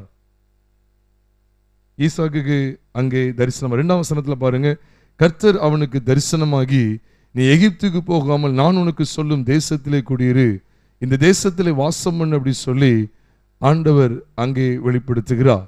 அதை தொடர்ந்து அவர் என்ன சொல்வார் நீங்க கவனிச்சீங்கன்னா 5ஆம் வசனத்தில் அவர் பேசுற வார்த்தைகள்லாம் கவனிச்சு பாருங்க. அவர் பேசுவாரு, அழகா சொல்வார் பாருங்க, நான் உனக்கும், 3ஆம் வசனத்தின் பின்பகுதியை பாருங்க, நான் உனக்கும் உன் சந்ததிக்கும் இந்த தேசங்கள் யாவையும் தந்து உன் தகப்பனாகிய ஆபிரகாமுக்கு நான் இட்ட ஆணையை நிறைவேற்றுவேன். அதுக்கப்புறம் 5ஆம் வசனத்தை பாருங்க, நட்சத்திரங்களை போல பெருக பண்ணுவேன். அதுக்கப்புறம் பாருங்க, உன் சந்ததிக்குள், கவனிக்கீங்களா, பூமியில் உள்ள சகல ஜாதிகளும். தரிசனத்தினுடைய நோக்கத்தை பார்த்தீங்களா? எப்படி ஆதியாகமம் 12வது அதிகாரம் 3ஆம் வசனத்துல உன் சந்ததிக்குள் பூமியில் உள்ள சகல ஜாதிகளும் ஆஸ்வதிக்கப்படும் சொல்லி ஆபிரகாம் சொன்னார், அதே போல இங்கேயும் தரிசனமாகி அதான் சொல்ற, அங்கேயும் தரிசனமாகி ஸ்தேவான் சொன்னாரு, மகிமையின் தேவன் தரிசனமாகி பேசினத, அப்ப இங்கேயும் தரிசனமாகி அதே காரியத்தை சொல்றாரு. யாரை பற்றியது? பூமியில் உள்ள சகல வம்சங்களும் சகல ஜாதிகளும் உனக்குள் உன் சந்ததிக்குள் ஆஸ்வதிக்கப்படும் சொன்னது யாரை பற்றியது? புறஜாதிகளாகிய நம்மை பற்றியது, புது உடன்படிக்கை சபையாராகிய நம்மை பற்றியது, கிறிஸ்து இயேசுவை பற்றுகிற விசுவாசத்தினாலே நீதிமான்கள் என்கிற சிறந்த அந்தஸ்தை பெற்றிருக்கிற புது உடன்படிக்கையின் சபையை பற்றியது. அப்ப ஆண்டவர் மாறி மாறி திரும்ப திரும்ப தரிசனமாகி தரிசனமாகி. அப்ப ஈசா கேட்டுக்கலாம், ஆண்டவரே என்ன இது, தகப்பனுக்கு தரிசனம் ஆயிட்டீங்க, என்கிட்ட வந்து தரிசனமா இதே தான் பேசுவீங்களா? ஆமா, யாக்கோப்ட தரிசனமாகி இதை தான் பேசுவேன். யாக்கோபுடையும் தரிசனமா என்ன பேசுறாரு? ஆதியாகமம் 35வது அதிகாரம் 1 வசனத்துல, நான் உனக்கு தரிசனமான இடத்துக்கு போய் அங்கே ஒரு பலிபீடத்தை உண்டாக்குன்னு சொல்றார். இதை யாக்கோபு தன் பிள்ளைகளுக்கு சொல்லும் போது ஆதியாகமம் 48வது அதிகாரத்துல சொல்லும்போது கூட சொல்வாரு, கர்த்தர் எனக்கு என்ன சொன்னார் தெரியுமா அப்படி சொல்வார். ஆதியாகமம் 48வது அதிகாரத்துல சொல்லும் போதும் கர்த்தர் எனக்கு தரிசனமாகி பலிபீடத்தை கட்ட சொன்னார்னு சொல்லி சொல்றாரு. ஆதியாகமம் 48வது அதிகாரம் 3ஆம் வசனத்துல பார்க்கிறோம், யாக்கோபு யோசேப்பை நோக்கி, சர்வ வல்லமையுள்ள தேவன் கானான் தேசத்தில் உள்ள லூஸ் என்னும் இடத்தில் எனக்கு தரிசனமாகி என்னை ஆசீர்வதித்து இந்த தேசத்தை கொடுப்பேன்னு சொல்லி சொல்றார். அப்ப எங்க தரிசனமானார்? 28வது அதிகாரத்துல தரிசனமாகிறார். உண்மையா இல்லையா? ஆதியாகமம் 28வது அதிகாரத்துல யாக்கோபுக்கு தரிசனமான அந்த இடம் தான் லூஸ். அதுக்கு அதான் பிற்பாடு என்ன பேர் வருது? பெத்தேல்ங்கிற பேர் வருது, த ஹவுஸ் ஆஃப் காட். அப்ப அங்கே யாக்கோபு கண்ட காட்சி என்ன? தரிசனமானார்ல அவன் கண்ட காட்சி என்ன? ஏணி வைக்கப்பட்டிருந்தது. ஏணியை குறித்து நிறைய சத்தியங்களை தியானிச்சிருக்கிறோம், ரத்தின சுருக்கமா சொல்றேன். அந்த ஏணி கர்த்தராகிய இயேசு கிறிஸ்துவுக்கு அடையாளம். ஏனென்றால் மேலே தேவன், கீழே மனிதன், தேவனுக்கும் மனுஷனுக்கும் மத்தியஸ்தராய் அங்கே ஏணி வைக்கப்பட்டிருந்தது. அந்த ஏணியில தான் தேவதூதர்கள் ஏறுகிறதும் இறங்குறதுமான காட்சியை தரிசனத்திலே யாக்கோபு கண்டார். அதே தரிசனத்தை தான் நாத்தான்வேலுக்கு தேவன் வெளிப்படுத்த சித்தம் கொள்ளும் போது, இயேசு கிறிஸ்து வெளிப்படுத்த சித்தம் கொள்ளுகிற காட்சியை நீங்களும் நானும் யோவான் சுவிசேஷம் 1வது அதிகாரம் கடைசி வசனமாகிய 51ஆம் வசனத்தில் பார்க்கிறோம். பின்னும் அவர் அவனை நோக்கி, இதோ வானம் திறந்திருக்கிறதையும் தேவ தூதர்கள் மனுஷகுமாரனிடத்திலிருந்து ஏறுகிறதையும் இறங்குறதையும் இது முதல் காண்பீர்கள் என்று மெய்யாவும் மெய்யா உங்களுக்கு சொல்லுகிறேன்னு சொன்னார். அதே காட்சி தான் அங்க பாக்குறாங்க. தேவதூதர்கள் ஏணியில ஏறுகிறது இறங்குறதையும் யாக்கோபு கண்டார் தரிசனத்துல. எங்க என்ன காட்சி காண்பிக்கப்படுது? மனுஷகுமாரனிடத்திலிருந்து தேவதூதர்கள் ஏறுகிறது இறங்குறதையும் பாப்பீங்கன்னு சொல்றார். அப்ப என்ன அர்த்தம்? 1 தீமோத்தேயு 2வது அதிகாரம் 5வது வசனம் 6வது வசனம் சொல்லுது, தேவன் ஒருவரே, தேவனுக்கும் மனுஷருக்கும் மத்தியஸ்தரும் ஒருவரே, எல்லாரையும் மீட்கும் பொருளாக தம்மை ஒப்பு கொடுத்த மனுஷனாகிய கிறிஸ்து இயேசு அவரே இதற்குரிய சாட்சி ஏற்ற காலங்களில் விளங்கி வருகிறது. அப்போ அன்னைக்கு தேவனுக்கும் மனுஷருக்கும் மத்தியஸ்தரா ஒரு ஏணி வைக்கப்பட்டிருக்கு. அதுதான் தேவதூதர்கள் ஏறுகிறது இறங்குறது பார்க்காங்க. அதே காட்சியை தான் புதிய ஏற்பாட்டில் பார்க்கிறோம். தேவனுக்கும் மனுஷருக்கும் மத்தியஸ்தரா யார் இருக்கிறார்? கிறிஸ்து இயேசு இருக்கிறார். அப்ப யாக்கோபு கண்ட தரிசனத்திலையும் பஸ்காவாகிய கிறிஸ்துவை தான் அவர் கண்டார். தேவ ஆட்டுக்குட்டியானவராகிய கிறிஸ்துவை கண்டார். எனக்கு தரிசனம் தரிசனம் சொல்லி என்னத்தையோ பார்க்காங்க. நான் சொல்ல ஏணியை பார்த்தா கூட அதற்கு பொருள் எதாத்தான் இருக்கு? கிறிஸ்துவா தான் இருக்கு. ஆனால் எனக்கு ஏணியும் பார்க்காங்க, ஏசியும் பார்க்காங்க. ஒரு முறை இப்படிதான் ஒரு ஊழியர் சொல்றது நான் அப்படியே கேட்கேன் டிவியில். உங்களை சகோதரி அருமையானவர்களே, உங்களுக்குரிய வாஷிங் மிஷின் வானத்திலிருந்து இறங்கி வருகிறது நான் இப்பொழுதே காண்கிறேன் அப்படின்னு சொன்னாங்க. வாஷிங் மிஷினா கிட்டாரான்னு மறந்துட்டேன். டிவியில் அப்படியே சொல்றாங்க, உங்களுக்குரிய இந்த washing machine is coming down from heaven. Right now I am seeing the washing machine coming down from heaven. தேவன் பரலோகத்திலிருந்து இறங்கி வரதை நான் பார்க்கிறேன்னு சொல்லி. வாஷிங் மிஷின் வரும், பாதாளத்திலிருந்து தூதர்கள் வந்து உங்களை பிடிச்சிட்டு போறதையும் நான் பார்க்கிறேன் அப்படின்னு சொல்லிருங்க. அது ரொம்ப பொருத்தமா இருக்கும். பிரியமானவர்களே, தரிசனம் சொப்பனங்கள் எல்லாம் தேவன் வெளிப்படுத்துகிற சத்தியங்களை கவனித்து பாருங்க. இன்னைக்கு உணரவே மாட்டேங்காங்க. ஏதோ ஒரு ஊழியக்காரங்க கழுகு வந்துட்டுன்னு சொல்லிட்டான், ஒரு கல்லாப்புறந்து வந்தது, ஒரு எலி வந்துச்சு, பூனை வந்துச்சு, நாய் இப்படி வந்துச்சு, நான் தரிசனம் கண்டேன், யானை வந்துச்சு. என்னெல்லாம் தரிசனம் பாருங்க, தரிசனம் கிடைக்கி. இங்க உங்களுக்கு வெளிப்படுத்தப்பட்ட தரிசனத்தை எல்லாம் பார்க்கிறோம். நான் 2வது செஷன்ல புதிய ஏற்பாட்டில் உள்ள தரிசனத்தை வெளிப்படுத்த ஆண்டு சித்தமான நான் அதை உங்களோடு பகிர்ந்து கொள்றேன். ஆனா பழைய ஏற்பாட்டில் பார்க்கிறோம், தரிசனம் வெளிப்பட்டுக்கிட்டே இருக்கு. அந்த தரிசனத்தினுடைய எல்லா இடத்திலையும் பார்த்தா கிறிஸ்துவாகிய பஸ்காவை வெளிப்படுத்திக்கிட்டே இருக்கிறார். பலிபீடம் வெளிப்படுத்தப்பட்டுக்கிட்டே இருக்கு. வேதத்திலே முதல் முறை ஆண்டவர் ஆபிரகாமுக்கு தரிசனமாகிறார். தரிசனமான இடத்துல பாருங்க, பலிபீடத்தை உண்டாக்குறார். சிலுவைக்கு முன் அடையாளமா, சிலுவைக்கு முன் நிழலா அங்கே பலிபீடம் ஏற்படுத்தப்படுகிறதை ஆதியாகமம் 12வது அதிகாரம் 7ஆம் வசனத்தில் பார்க்கிறோம். இங்கேயும் பாருங்க, சிலுவையில் அறையப்படுகிற கிறிஸ்து இயேசுவை தேவனோடு மனுஷனை சேர்த்து விடக்கூடிய மத்தியஸ்தராய் ஒரு ஏணி போல அங்கே காட்சி கொடுக்கக்கூடிய மத்தியஸ்தரை அன்றைக்கே யாக்கோபு முன் நிழலாக கண்டான் தரிசனத்திலே. தரிசனம் உங்களை என்னையும் எதற்கு நேராய் நடத்துகிறது? அப்படி பழைய மனுஷனை அடக்கம் செய்யக்கூடிய, மரணத்துக்கு ஒப்பு கொடுத்து அடக்கம் செய்யக்கூடிய கிறிஸ்துவின் மரணம் மற்றும் அடக்கத்தின் சாயலுக்குள்ளே அந்த தரிசனமை நடத்துகிறதா?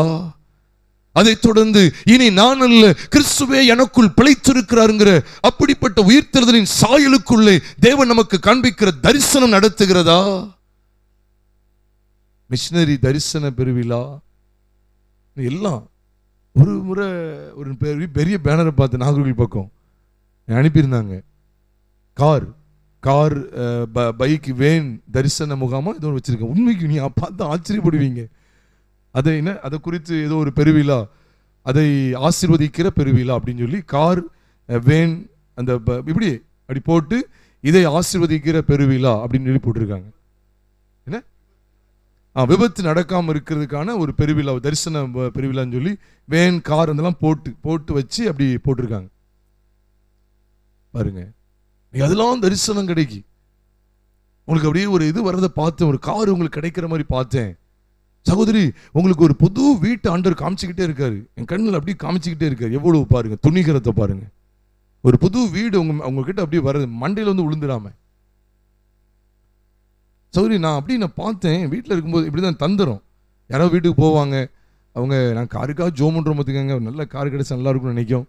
ஏன்னா அப்படியா, ஐயோ நான் வரும்போது அதுதான் நினச்சிட்டு வந்தேன், எத்தனை அப்படியே நான் அப்படி நினச்சேன் பாருங்க சௌரி அப்படின்னு சொன்னால் அவங்களுக்கு ரொம்ப சந்தோஷமாயிரும். அப்போ நான் அந்த கூல்ட்ரிங்க்ஸ் வாங்கிட்டு வந்துட்டா அப்போ நான் அதை தண்ணி கொடுத்துருப்பான். அப்போ நான் கொஞ்சம் கூல்ட்ரிங்க்ஸ் வாங்கிட்டு வந்துருந்தேன், கொஞ்சம் இருங்க பாஸ்டர் இருங்க சரி. எனக்கு ரொம்ப ஆச்சரியமா இருக்கு, கொஞ்சம் இருங்க, வெளியே போவாங்க, கொஞ்சம் இருங்க, எனக்கு ரொம்ப ஆச்சரியமா இருக்கு, நான் வரும்போது அதான் நினச்சிட்டு வந்தேன், உங்களுக்கு ஆண்டு கார் தர்றது அப்படின்னு காமிச்சாரு. பாஸ்டர் நீங்கள் கண்டிப்பாக சாப்பிட்டு தான் போகணும் பாஸ்டர் நீங்கள். அப்புறம் ஒரு கவர் வச்சிருக்கிறேன் அப்படின்னு சொல்லுவாங்க. இன்னைக்கு நிலவரம் இப்படிப்பட்ட நிலவரத்துக்குள்ளே போய்விட்டது.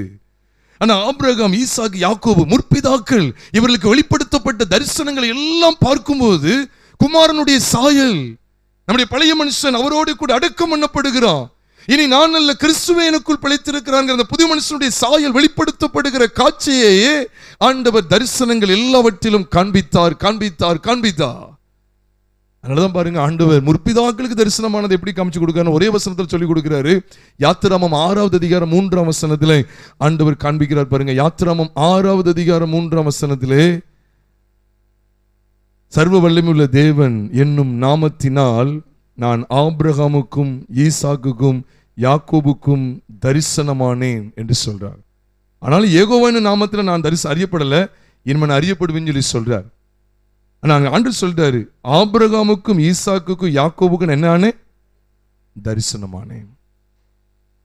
தெளிவா சொல்றேன், நான் தரிசனமானேன். 3 பேரையும் பார்க்கும்போது இந்த 3 பேருக்கும் வெளிப்படுத்தப்பட்ட அத்தனையும் பார்த்தா பலிபீடத்தை சம்பந்தப்பட்டது, பலிபீடம் சம்பந்தப்பட்டது, கிறிஸ்துவின் பலி சம்பந்தப்பட்டது, கிறிஸ்துவின் பலியினால நீங்களும் நானும் பெற்று அனுபவிக்கிற பாவ மன்னிப்பாகி மீட்பு சம்பந்தப்பட்டது, கிறிஸ்துவின் பலியின் மூலமா நீங்களும் நானும் பெற்று அனுபவிக்கிற ஆதாமின் சாயல் களைந்தெறியப்பட்டு கிறிஸ்துவின் சாயலை அணிந்து கொள்கிற அந்த பாக்கியமான சத்தியம் சம்பந்தப்பட்டது. இப்படி சத்தியங்கள் எல்லாம் தேவன் வெளிப்படுத்திக்கிட்டே இருக்கிறார். பலிபீடம் பலிபீடம் பலிபீடம், பலிபீடத்திலேயே தேவன் தம்மை வெளிப்படுத்திக்கிட்டே இருக்கிறார். அவர் தரிசனமான இடத்தை எல்லாம் பார்க்கும்போது அது பலிபீடமா இருக்கு. யாத்திராமத்தின் புஸ்தகத்துல பாருங்க, பலிகளை பற்றிய விஷயத்துல அதுல 9வது அதிகாரத்தை நம்ம எடுத்துக்கொள்ளலாம். யாத்திராமம் 9வது அதிகாரம் 4வது வசனத்தை நான் உங்களுக்காக வாசிக்கிறேன். லேவியராமம், யாத்திராமம் அல்ல, லேவியராகமம் 9வது அதிகாரம் 4ஆம் வசனத்தை உங்களுக்காக நான் வாசிக்கிறேன். சமாதான பலிகளாக ஒரு காளையையும் ஒரு ஆட்டுக்கடாவையும் எண்ணெயிலே பிசைந்த போஜன பலியையும் கொண்டு வாருங்கள் என்று கர்த்தர் உங்களுக்கு என்ன செய்வார்? தரிசனமாவார். இதோட அர்த்தம் என்ன அப்படின்னா, உண்மையாவே கிறிஸ்துவின் பலி எங்கே வருகிறதோ, எங்கே வெளிப்படுத்தப்படுகிறதோ அங்கேதான் அவர் தரிசனமாவார். அதனாலதான் அந்த பலிகள் எல்லாம் பார்க்கும்போது அது குமாரனாகிய இயேசு கிறிஸ்துவை காண்பிக்கக்கூடியது. அப்ப இந்த பலிகள் வெளிப்படுத்தப்பட்ட இடத்துல, பலி வெளிப்படுத்தப்பட்ட இடத்துல, பலிபீடம் காண்பிக்கப்பட்ட இடத்துல தேவன் தரிசனமாயிருக்கிறார். தேவனுடைய தரிசனத்தை எங்க பார்க்கலாம்?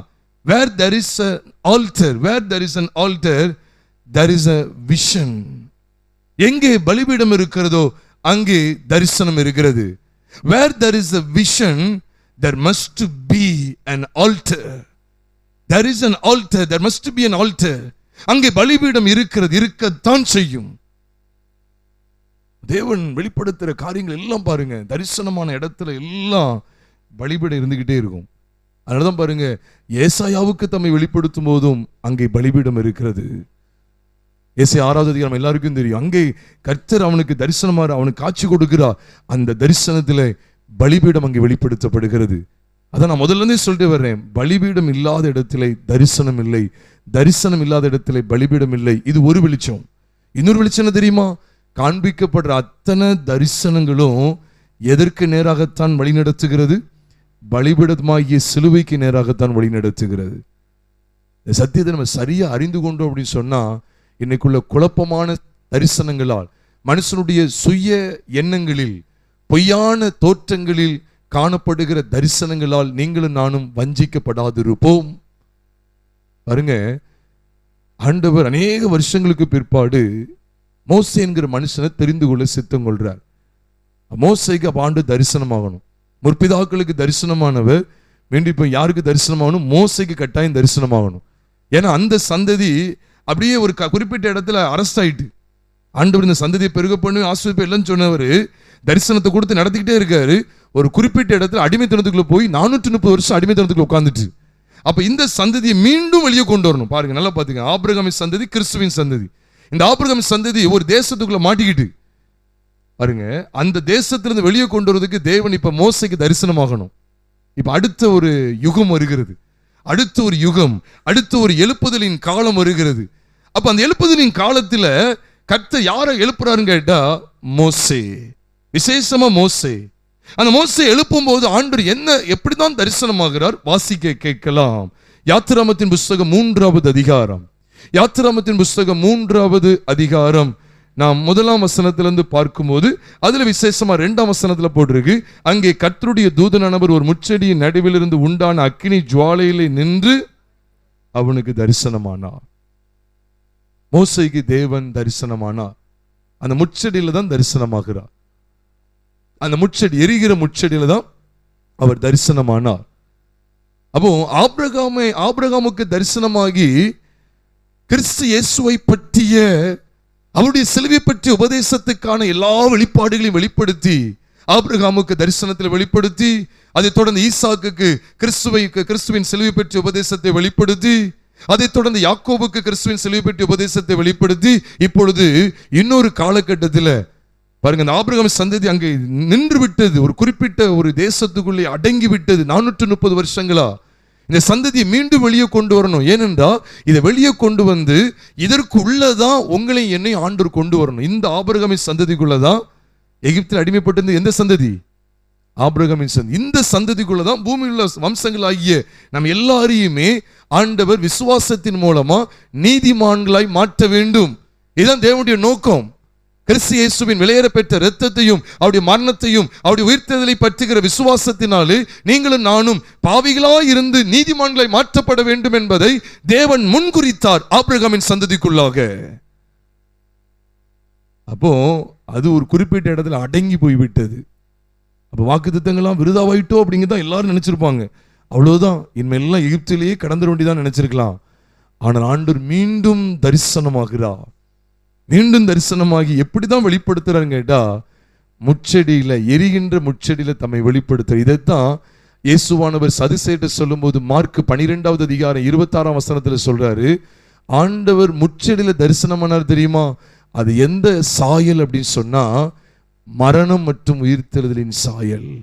நீ தாராளமா பைபிள்ல பார்க்கலாம். மார்க் எழுதின சுவிசேஷம் 12வது அதிகாரம், மார்க் 12 26வது வசனத்தை நான் உங்களுக்காக வாசிக்கிறேன். மார்க் 12:26. மரித்தோர் எழுந்திருப்பதை பற்றி ஒரு கோலன் வச்சிருக்காங்க பாருங்க, கோலன், அதாவது 2 புள்ளி வச்சிருக்காங்க, கோலன்.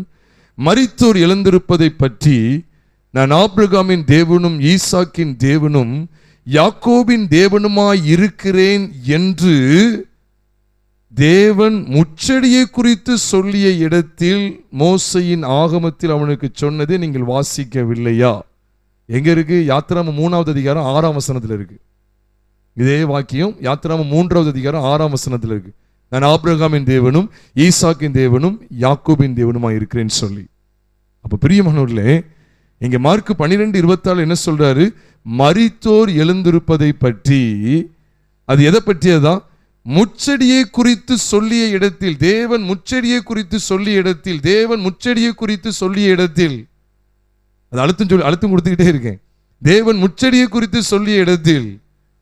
ஏன்னா ஆபிரகாமுக்கு தரிசனமானால் யாக்கோபுக்கு, ஈசாக்குக்கு தரிசனமானால் யாக்கோபுக்கு தரிசனமானால், இப்ப அவர்களுடைய தேவன் இப்ப மோசைக்கும் தரிசனமாகிறேன், உனக்கும் தரிசனமாகிறேன். எதுல தெரியுமா? அந்த தரிசனம் எதை பற்றியே தெரியுமா? மரித்தோர் எழுந்திருப்பதை பற்றி. நாம் அவரோடு கூட மரித்தோமானால் அவரோடு கூட ஆளுகையும் செய்வோம் என்று சொல்லி வேதத்திலே 2 தீமோத்தேயு புஸ்தகம் 2வது அதிகாரம் 12வது வசனத்திலே வாசிக்கிறோம். அவரோடு கூட மரித்தோமானால் அவரோடு கூட ஆளுகையும் செய்வோம். உயிர்த்தெழுதலில் அவரோடு கூட ஆளுகையும் செய்வோம். கிறிஸ்துவோடு கூட மரித்து அவருக்குள் நாம் பிழைத்திருக்கிற மகா மென்மையான சத்தியங்களின் வெளிச்சமாகவே தேவன் முச்செடியிலே மோசைக்கு தரிசனமானார். ஏன்னா எங்க சுத்தினாலும் இந்த சாயல் தானா கேட்டா, பைபிள் ஒட்டுமொத்த பைபிள் அதுதான். இன்னைக்கு அதுல ஒரு பார்ட்டாக தரிசனங்கிற தலைப்புல பார்த்துக்கிட்டு இருக்கோம். வேதாகமத்தில் உள்ள தரிசனங்களில் புது உடன்படிக்கையின் சபை என்று சொல்லி புது உடன்படிக்கையின் சபைக்கு அழைப்பு கொடுக்கிறார். நீங்க 2 தீமோத்தேயு புத்தகம் 2வது அதிகாரம் 8ஆம் வசனத்திலிருந்தே வாசிச்சு பாருங்க. அங்கே சொல்லுகிறார், தாவீதின் வம்சத்தில் தாவீதின் சந்நிதியில் பிறந்த இயேசு கிறிஸ்து என் சுவிசேஷத்தின்படியே மரித்தோரிலிருந்து எழுப்பப்பட்டவர் என்று நினைத்துக்கொள். மரணத்தின் சாயலும் உயிர்த்தெழுதலின் சாயலும் அங்கிருந்தே சொல்லிட்டு வர்றார். இது நிமித்தம் நான் பாதகனை போல கட்டப்பட்டு இந்த துன்பங்களையும் அனுபவிக்கிறேன்.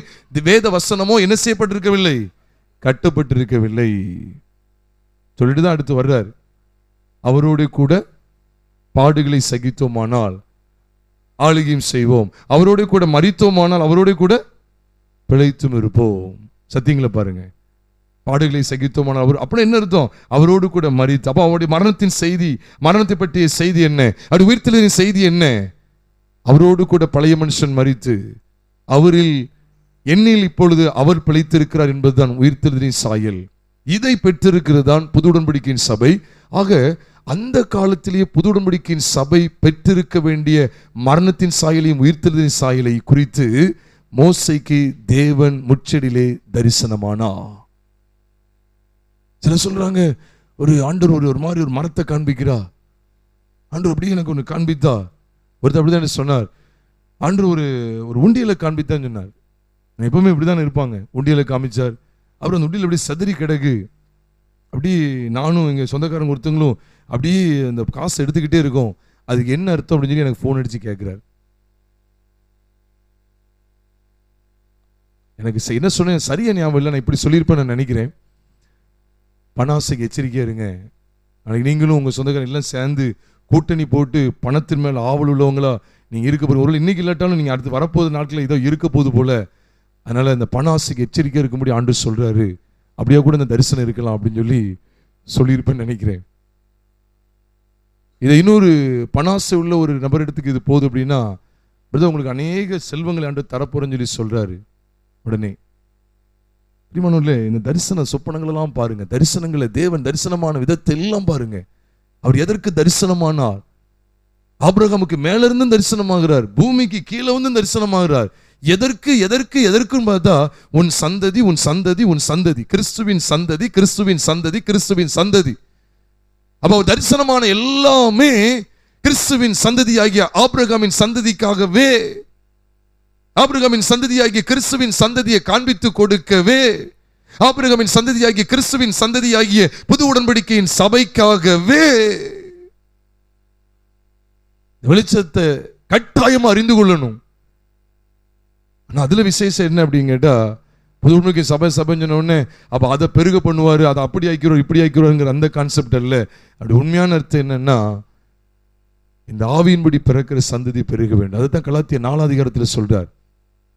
இஸ்மவேல் மாம்சத்தின்படி பிறந்தவன், ஈசாக் ஆவியின்படி பிறந்தவன். சகோதரரே, ஈசாக்கை போல நாம் வாக்குத்தத்தத்து பிள்ளைகளா இருக்கிறோம். வாக்குத்தத்து பிள்ளைகளா இருக்கிறோம். என்ன வாக்குத்தத்தம்? அந்த வாக்குத்தத்தமான வார்த்தையாவதுன்னு சொல்லி ரோமர் 9ஆம் அதிகாரம் 9ஆம் வசனத்தில் சொல்றார். அந்த வாக்குத்தத்தமான வார்த்தையாவது, குறித்த காலத்தில் வருவேன், அப்பொழுது சாராள் ஒரு குமாரனை பெறுவாள் என்பதே. அதுதான் அந்த வாக்குத்தத்தமான வார்த்தை. அந்த வார்த்தை எங்கிருந்து கையாளப்படுகிறது? அங்கு எங்கிருந்து எடுத்து ஆளப்படுகிறது? ஆதியாகமத்தின் புஸ்தகம் 18ஆம் அதிகாரம் 14ஆவது வசனத்துல, உற்பவ காலத்திட்டத்தில் உன்னிடத்துக்கு வருவேன், அப்பொழுது சாராள் ஒரு குமாரனை பெறுவாள். செத்துப்போன கர்ப்பத்திலிருந்து ஜீவன் வெளிப்படும். மரித்து கிறிஸ்து உயிர் தெழுவார். பழைய மனுஷன் அடக்கம் பண்ணப்பட்டு மரித்து அடக்கம் பண்ணப்பட்டு கிறிஸ்துவனில் பிழைத்திருக்கிறார். இந்த வெளியேறப்பட்ட சத்தியங்களை காண்பித்து கொடுக்கும் முகாந்தரமாகவே தேவன் நம்முடைய முற்பிதாக்களுக்கு தரிசனமானார். இதைத்தான் இந்த முதல் பகுதியில் நம்ம தியானிக்கிறோம். இருக்க இடத்துல நம்ம ஒப்பு கொடுப்போமா தேவ சமூகத்தில்? ஆண்டவரே, நீ தரிசனமான விதத்தை நான் வேதத்தில் பார்க்கும்போது புது உடன்படிக்கையின் சபைக்காகவே குமாரனுடைய மரணம் மற்றும் உயிர்த்தெழுதலின் சாயலை பிரதிபலிக்கக்கூடிய புது உடன்படிக்கையின் சபையை குறித்த வெளிப்பாட்டை முற்பிதாக்களுக்கு காண்பித்துக் கொடுப்பதற்காகவே, மோசைக்கு காண்பித்துக் கொடுப்பதற்காகவே தரிசனமானீர் ஆண்டவரே. இன்னைக்கு எத்தனையோ பேர் தரிசனமான எனக்கு தரிசனம் கிடைச்சுன்னு சொல்லி என்னென்னத்தையோ சொல்லி உலக பிரகாரமான காரியங்கள் அடித்து விடுகிறார்களே. ஆனால் நீர் தரிசனமான விதத்தை வேதத்தில் நாங்கள் பார்க்கும்போது, அந்த தரிசனத்தினுடைய பின்னணி எல்லாம் நாங்கள் பார்க்கும்போது, அந்த தரிசனத்தினுடைய ஆழங்கள் எல்லாம் நாங்கள் பார்க்கும்போது, என்னுடைய எல்லா பாவங்களையும் கலைந்தெறிகிற கிருபாதர பலியா நீர் வெளிப்பட்டதை நாங்கள் பார்க்க முடிகிறதே. நீர் முன்னிழலாய், முன் அடையாளமாய் ஆண்டவரே, பழைய ஏற்பாட்டு கால பரிசுத்தவான்களுக்கு நீ தரிசனமான விதத்தை நாங்கள் பார்க்கும்போது எங்களுடைய ஒட்டுமொத்த பாவங்களும் சிதைக்கப்படுகிற காட்சியை காண்பித்து கொடுத்தீரே.